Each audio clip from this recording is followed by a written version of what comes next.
Many times in life, we compare ourselves to others. We ask, why can't I be like them? This comparison often makes us feel unhappy.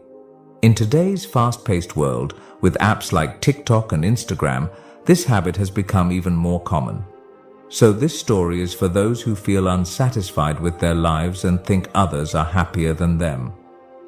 While listening to this story, we'll also learn some new words. So, listen to the story carefully until the end. One day, a crow was flying and landed on a tree branch. While sitting there, he saw a swan swimming in a pond nearby. The swan had bright white feathers, and some villagers came to admire its beauty. The crow became curious and flew closer to the swan. But as soon as the villagers saw the crow, they waved their hands to chase him away. The crow thought, maybe they're afraid I'll make the place dirty. Feeling sad, the crow sat on another branch. But again, the villagers didn't want him around and drove him away. The crow felt hurt. He saw how people loved the swan for its beautiful feathers, but no one liked him. With a heavy heart, the crow left the village and flew deep into a forest. Sitting on a tree branch, he started crying. He said to himself, people hate me because of my black feathers.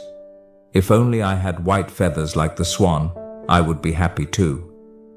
An old crow passing by saw him crying and asked, why are you so sad, young one? The crow replied, I hate my black feathers. They look so ugly. Nobody likes me. The old crow smiled and said, if you could look like any bird, which one would you choose? The crow quickly said, I want to look like the swan. Everyone admires it. The old crow said, there's a magical spring deep in the forest. If you bathe in its water with a pure heart, you can change how you look. But before that, why don't you ask the swan if it is truly happy? The crow agreed and flew back to the pond. The crow went to the swan and asked, dear swan, you must be the happiest bird in the village. Your white feathers are so beautiful and everyone loves you. Are you happy? The swan looked down and said, thank you for your kind words. My feathers may be beautiful, but I am not happy. People keep me as a pet, and I cannot live freely. When I grow old, they might even use me for my meat. I don't know if I'll still be alive tomorrow. The crow was shocked. Then, who do you think is the happiest bird? The swan replied, I think parrots are the happiest. Their colorful feathers are more beautiful than my white ones, and people don't eat them. The crow thanked the swan and flew off to find a parrot. After searching for some time, he found one sitting on a branch. The crow said, dear parrot, your colorful feathers are so lovely. You must be the happiest bird. The parrot sighed and said, my feathers are pretty, but because of them, people put me in cages. I spend my life locked up, and I'm always scared. The crow felt even sadder. He asked, who do you think is the happiest bird? The parrot replied, the peacock must be the happiest bird. People admire its beautiful feathers, and they give it a big cage to live in. The crow flew to a zoo to meet a peacock. He saw the peacock spreading its colorful feathers while many visitors admired it. The crow said, dear peacock, you are so beautiful. Your feathers are amazing.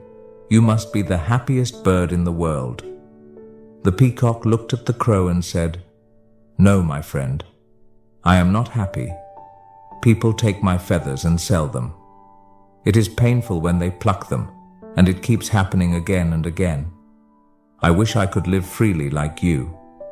No one bothers you, and you can go wherever you want. Hearing this, the crow was surprised.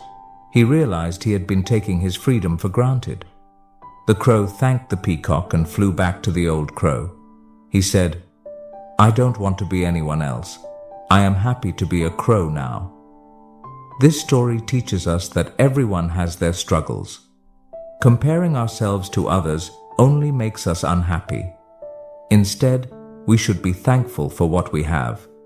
Remember, you are unique, and no one can be a better version of you than yourself. If this story helped you to learn new lesson or new words, don't forget to like and share your thoughts. See you in the next story, where we'll continue learning together.